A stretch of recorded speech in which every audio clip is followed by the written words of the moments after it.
So, Khary, what are you making this morning? All right, it's Thursday, so it's time for my DIY, and today I'm making a lantern. Now, the light source for this lantern could be candles. You could use your little tea lights or anything like that, and make a nice little decoration for the home. Okay, well, I can't Is it going to be Christmassy? Christmas is coming up, and people want to make their homes more beautiful, and they try to get things all bright and light for the season. So, yeah, this is probably something you could make a little Christmassy and get it going. So let's get right into it. This morning for this DIY, we are going to need, this is a length of lumber that is cut to 11 inches. I have one here that is cut to 4 inches, and in this I've already put a hook in the essence of time. So there's a hook I put on here, and you'll see why later on. I have a mason jar, regular mason jar with a lid, and you're going to see what we're going to use here. We're going to use just the rim of this lid here and not the middle part. So what's going to happen is, all right, so you're going to take that out. This part, you won't use it. You could probably save that for something else later on. But this part is really important, and if you look closely, I have 2 holes in here. How I accomplish that is that I put it the top side facing down. I took a nail or a screw and a hammer to just get the 2 holes on the opposing sides. And why we're going to need that? Because you're going to attach a wire to this, and what we're going to do with that is create a handle so we could hang the mason jar on the hook, but we'll see that in a little bit.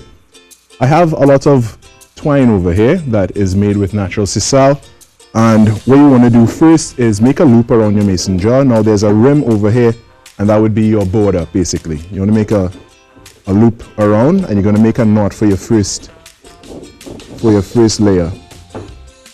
I'm not going to do the entire thing in the essence of time again, because I have a finished product here so we can see what it looks like afterward.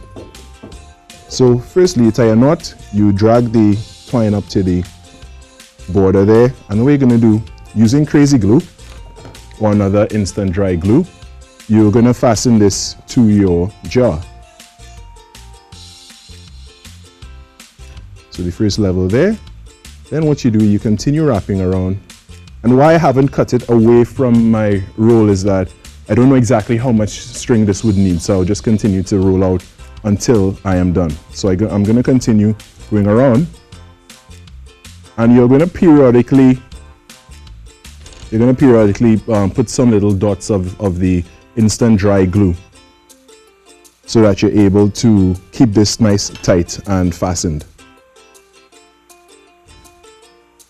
All right, so as we continue that there,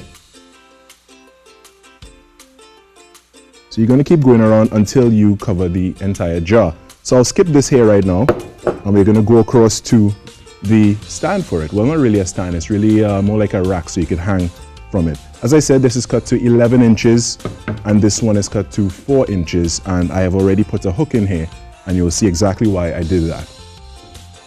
So same hole, you're going to drill your pilot holes at first. You're going to line up your piece, and then you're going to drive your screws in.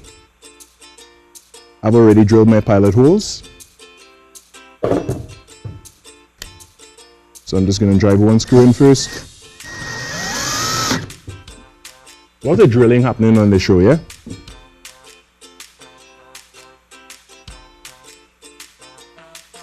Then you're going to drive the second one in. You really have to muscle it sometimes. All right, so this is going to be the stand. As I see over here, we have the hook that's already attached. To get this hook, you can get this at any hardware store, maybe even a craft store. You drill a pilot hole and then you screw it in by hand. What we're going to do next, as I said about boring the holes in the cap, what we're going to do here is take this wire. This wire is cut to 7.5 inches. Then we're going to take some pliers or shears, and we're going to bend it in half. We're only going to bend it, we're not going to go all the way because we want it to be able to hang on a hook. What we're going to do here now is put it through on both sides. And the important part is coming up. If it would cooperate, of course.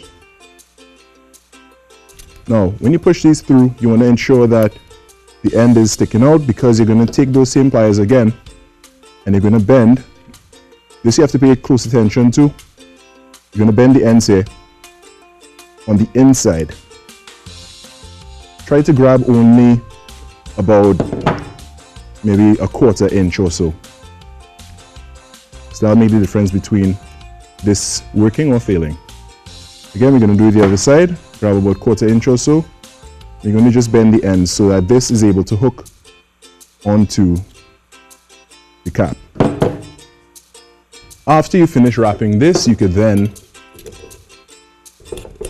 screw this on, and because you have removed the middle part of the cap that I showed you earlier, it is going to act as a handle.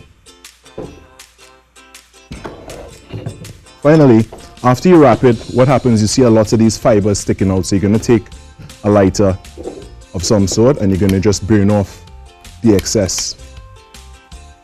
Alright, I don't want to start too much fires in here before the sprinklers go off, so I'll just skip that part as well. I smell smoke already. And this is what the final product looks like. Now, you could take a candle or a tea light or anything like that. Alright? And you could melt your candle, the base of your candle, stick that in your jar. Alright?